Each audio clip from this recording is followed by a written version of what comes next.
Hello students, how are you. So बच्चों, आज हमारा टॉपिक है एरोमेटिसिटी। समझ गए? ठीक है। तो बच्चों, ये एरोमेटिसिटी जो है इसकी क्या है, इस क्यों पढ़ते हैं हम?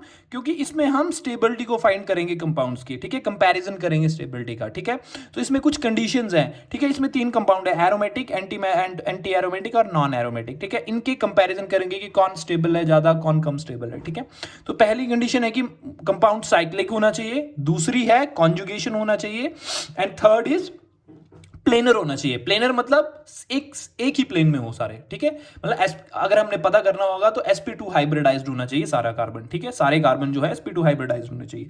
तो देखो, एरोमेटिक कंपाउंड साइक्लिक होंगे, सभी की कंडीशन है। प्लेनर होंगे, सही है। कॉन्जुगेशन मैंने आपको बताया, और इसकी मोस्ट इंपॉर्टेंट कंडीशन है एरोमेटिक की, 4n+2 पाई इलेक्ट्रॉन्स पाए जाएंगे उनमें। कितने? 4n+2 पाई इलेक्ट्रॉन्स, मतलब 2 पाई इलेक्ट्रॉन हो सकते हैं, 6 पाई हो सकते हैं, 10 हो सकते हैं, 14 हो सकते हैं। कैसे? जब n की वैल्यू 0 1 2 3 4 करेंगे तो ये वेरी करेगी वैल्यू। समझ गए? जब एंटी एरोमेटिक की बात आएगी तो वो साइक्लिक होंगे, प्लेनर होंगे, कॉन्जुगेशन होंगे, सब में दो में सेम है। ठीक है, और 4n पाई इलेक्ट्रॉन होंगे एंटी एरोमेटिक में, मतलब 4 के मल्टीपल। जब n की वैल्यू 1 2 3 पुट करेंगे तो 4 की मल्टीपल में ये वैल्यूज आ जाएंगी। ठीक है, समझ गए? अब नॉन एरोमेटिक कौन से कंपाउंड्स हैं जो साइक्लिक होंगे पर नॉन प्लेनर होंगे?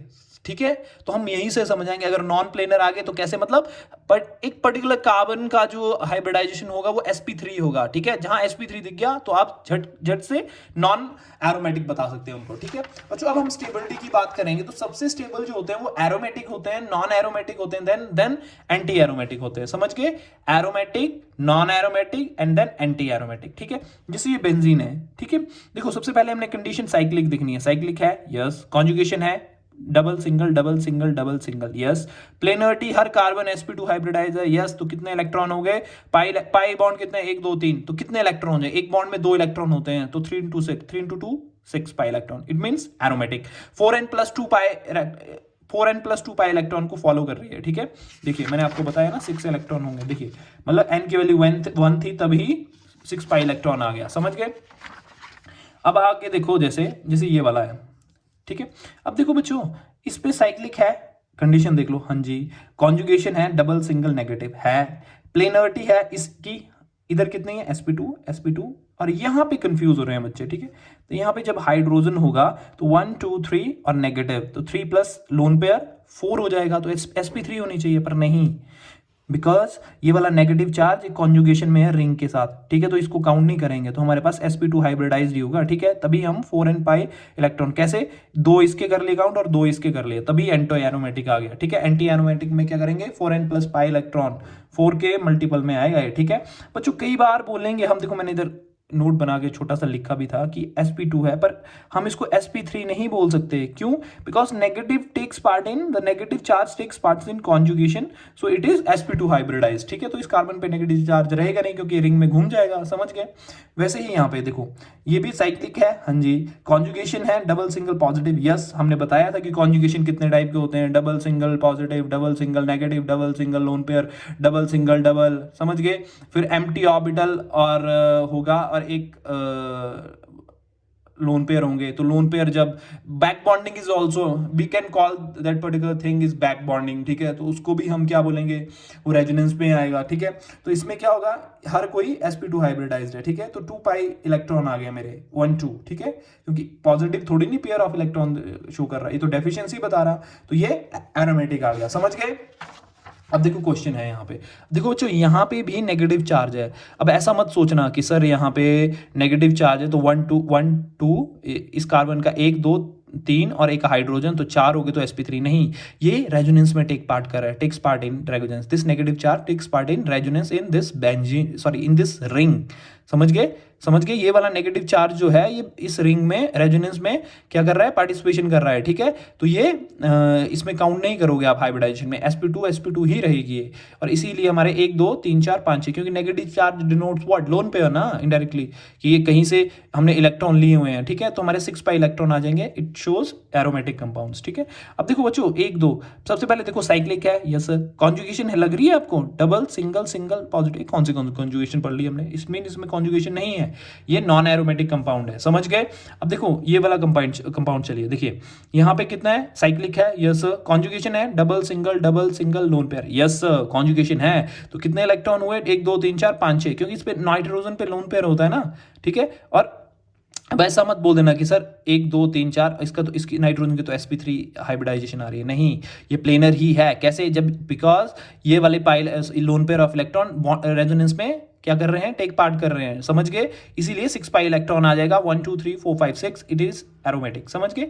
और ये भी ऐसे ही होगा, अब इसको मत गिन लेना, ठीक है, कि 1 2 3 4 lone pair plus bond pair is equal to hybridization होती है ना, तो ये sp3 नहीं है क्योंकि ये रेजोनेंस में टेक पार्ट कर रहे हैं, ठीक है। इसीलिए ये 6 पाई इलेक्ट्रॉन है और एरोमेटिक कंपाउंड है, समझ गए।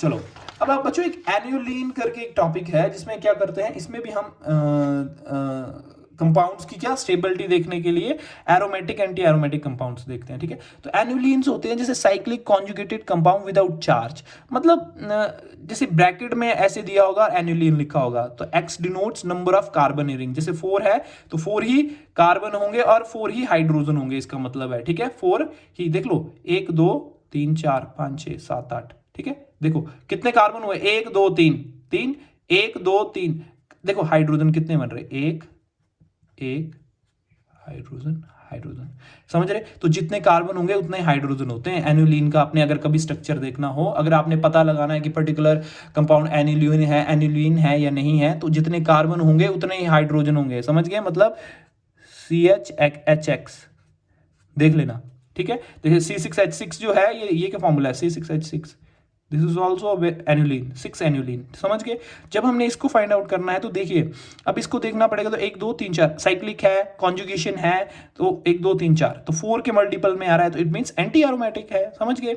अब एरोमेटिक कंपाउंड जैसे 6 आ गया, ठीक है, 6 आ गया तो इसमें साइक्लिक है, कॉन्जुगेशन है, 1 2 3 4 5 6 आ गए, तो किसके मल्टीपल में आ रहा है, एरोमेटिक आ रहा है, ठीक है।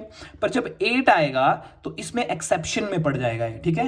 8 एन्युलीन जो है एक एक्सेप्शन है, क्योंकि 1 2 3 साइक्लिक है, कॉन्जुगेशन है, ठीक है। तो कितने पाई इलेक्ट्रॉन हुए, 1 2 3 4 8, तो 8 के इसमें देखा जाए तो ये एंटी एरोमेटिक होना चाहिए, पर ये क्या है, नॉन एरोमेटिक। क्यों, ड्यू टू इस नॉन प्लेनर स्ट्रक्चर, इसकी स्ट्रक्चर ऐसी नहीं होती है, कुछ टब लाइक स्ट्रक्चर बताते हैं इसकी ऐसे, ठीक है, ऐसे स्ट्रक्चर होती है कुछ इसकी टब लाइक, शायद मैंने ठीक बनाई है गलत, 1 2 3 4 5 6 7 1 2 3 4 5 6 7 8 है, एक कहीं से और बनेगा, मतलब ऐसे बनेगा ये, ठीक है, समझ रहे, मतलब ऐसे ऐसे ऐसे ऐसे ऐसे ऐसे ऐसे बनेगा, ठीक है, ये वाला नहीं बनेगा, ठीक है। तो 1 2 3 4 5 6 7 8, ठीक है, 8 है, ठीक है। तो due to tub like structure ये नॉन एरोमेटिक कंपाउंड होते हैं। तो एक एक्सेप्शन आपने याद रखना है कि 8 10 12 16, 8 10 12 16 ये आप नॉन एरोमेटिक बोलेंगे सिर्फ एन्युलीन्स में। एन्युलीन का स्ट्रक्चर क्या होता है, जिसमें कार्बन भी सेम हो और हाइड्रोजन भी, नंबर ऑफ हाइड्रोजन भी सेम हो, समझ गए। So thank you so much, bye bye, take care. अगर कोई कंफ्यूजन है, कोई भी डाउट है तो आप कमेंट सेक्शन में पूछ सकते हैं। Thank you so much.